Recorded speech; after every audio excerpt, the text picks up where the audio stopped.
Inc. magazine editor-in-chief Aaron Scherenberg describes an entrepreneur as someone with the perception of opportunity in the absence of resources, differentiating leadership style from that of a corporate administrator with the emphasis on team rather than hierarchy, fast decisions rather than deliberation, and equity rather than cash compensation.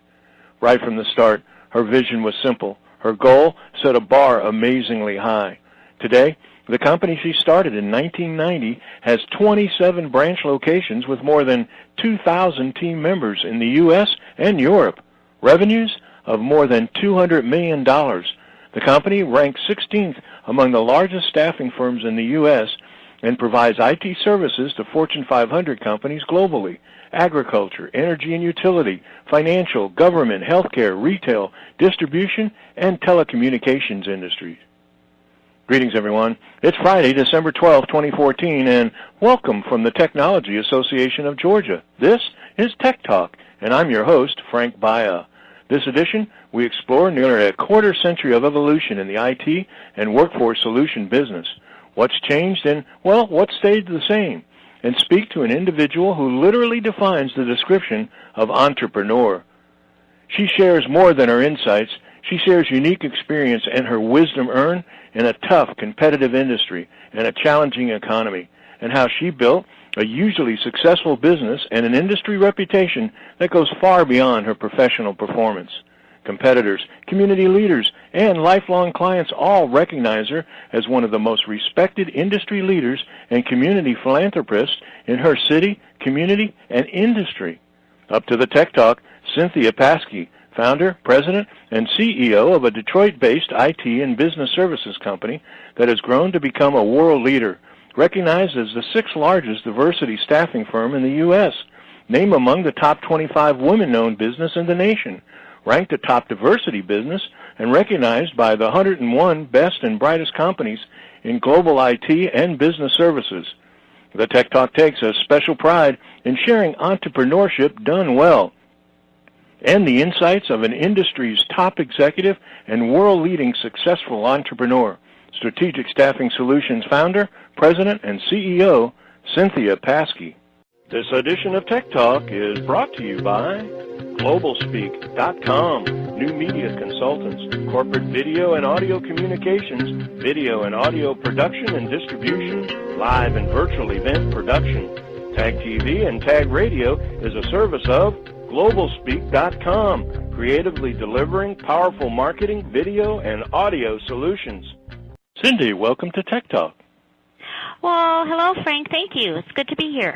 You know, we talk about things being so 20 minutes ago with how things are rapidly changing, disruptive technology, all of the proverbial terms that we seem to overuse, but certainly one thing is for sure, and that is when you have been involved in something as focused as you have for as long as you have, literally 25 years. That's a pretty long time to be in IT and now what they call workforce solution business.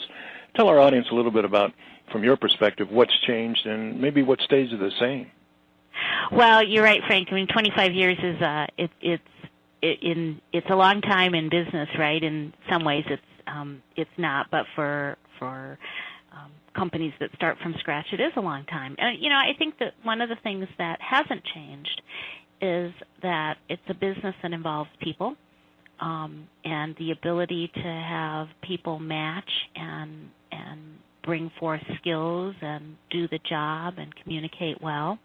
And I think with IT, one of the things that hasn't changed that sometimes gets lost or missed, but you know, IT is just a solution.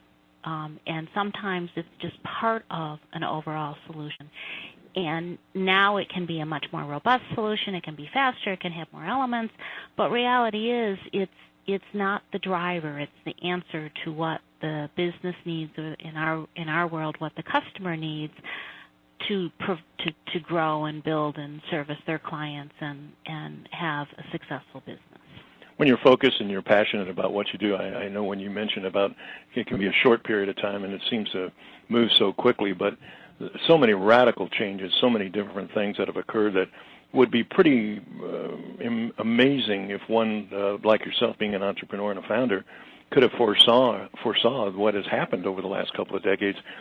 Let's take a moment and kind of ask you a kind of a quirky kind of question, but I'm Cynthia Pasky back 25 years ago. What would you tell her? What would you say? Oh my goodness! What I would say is be disciplined.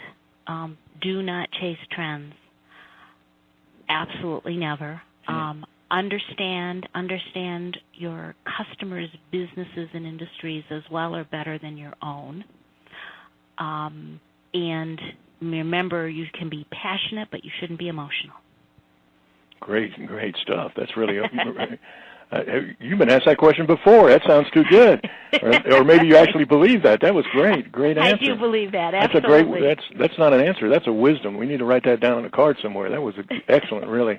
Well, I mentioned that you were an entrepreneur, and obviously the founder of the company. Not only being the founder, but you're still with it. The idea of taking that money and buying that island you've been thinking about was probably pretty interesting at certain kind of bad days of the week, if you will. But you run a large company now.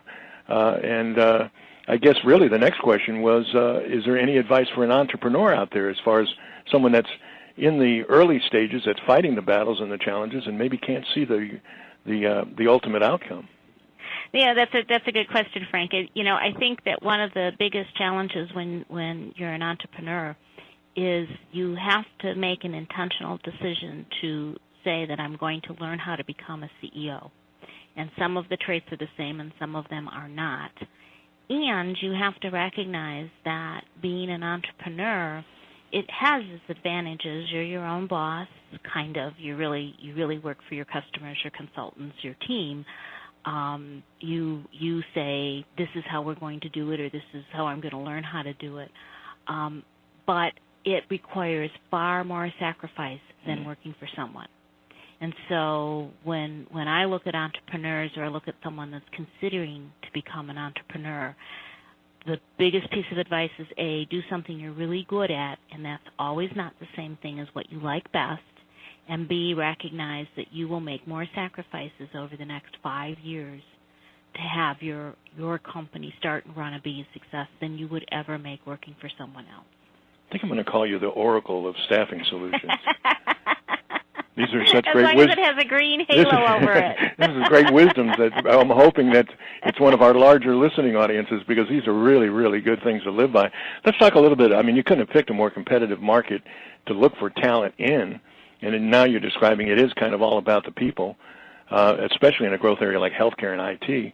Yeah. Maybe give us some insight on how you keep so much talent working for your company. I mean, especially the kind of quality that I'm sure you require.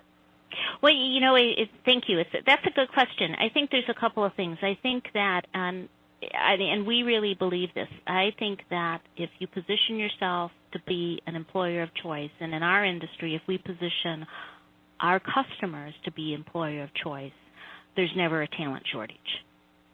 That doesn't mean that it's easy to find the talent, but the talent's available if you recognize what someone wants in addition to salary, and what makes you or makes your customer, or both of you as a team, an employee of choice. And then it's also to help your customers understand the difference between what they need versus what they want. And if you worked with them and you provide good service, and you really pay attention to how they work and what their environment is, you can help them make an adjustment so that they say, okay, my perfect list would be this, but reality is, for you to get the work done that you need, this is what the individual needs to bring to the table. And it's not intuitive to people, and we get to have a good lens and a good view on how they work and what their challenges are and where they're strong and where they're weak. And if we're a really good partner, we can come in and say, okay, we understand, here's what you officially listed, but having worked with you for 15 years, 20 years, we think if we bring this, it will be exactly what you need.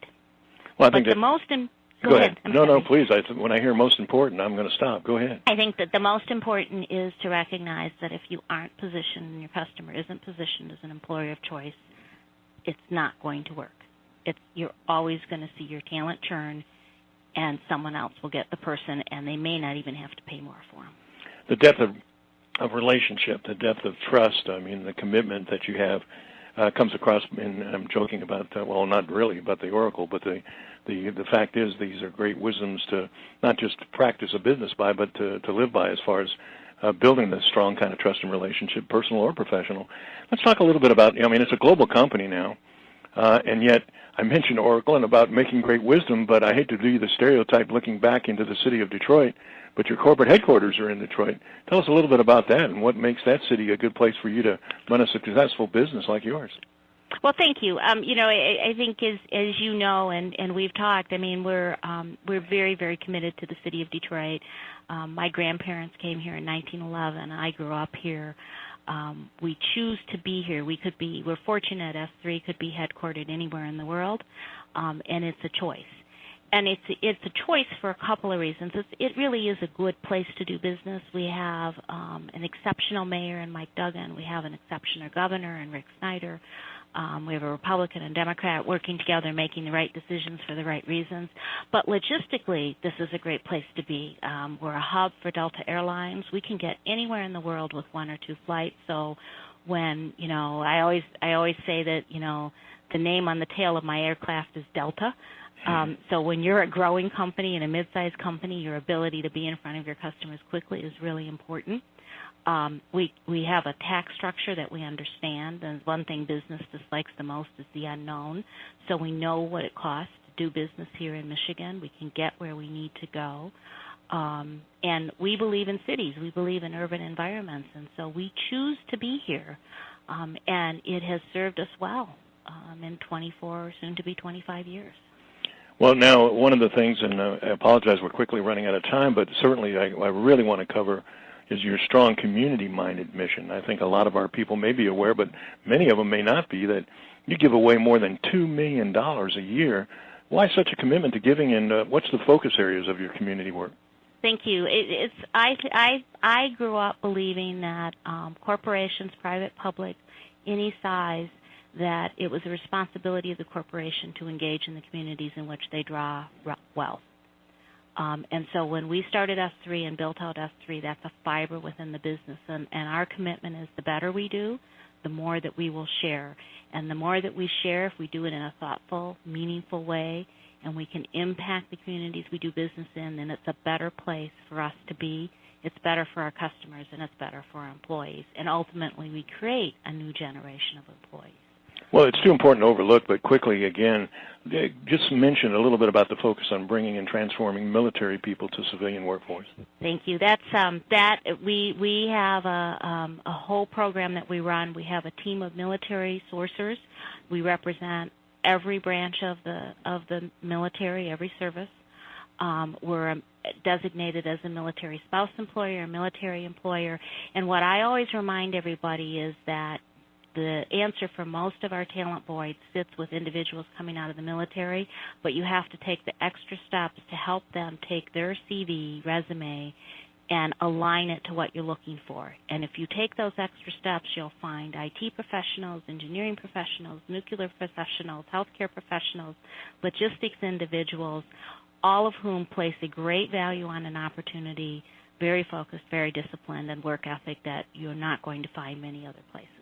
Well, Cindy, it's often a case where we get a really rare opportunity to get insights from an executive leader and to even gain vertical insights about a particular category, and especially in this case staffing and some of the solutions you're providing. But I have to add something else to the conversation, because this is one of those rare moments where I have to say it's been truly an honor to have an opportunity to speak with you today and to spend a few minutes with you on Tech Talk. Thank you. Thank you very much. I really appreciate it, Frank, and kudos to everything that you do in the outreach to the audience. It was an honor to be here.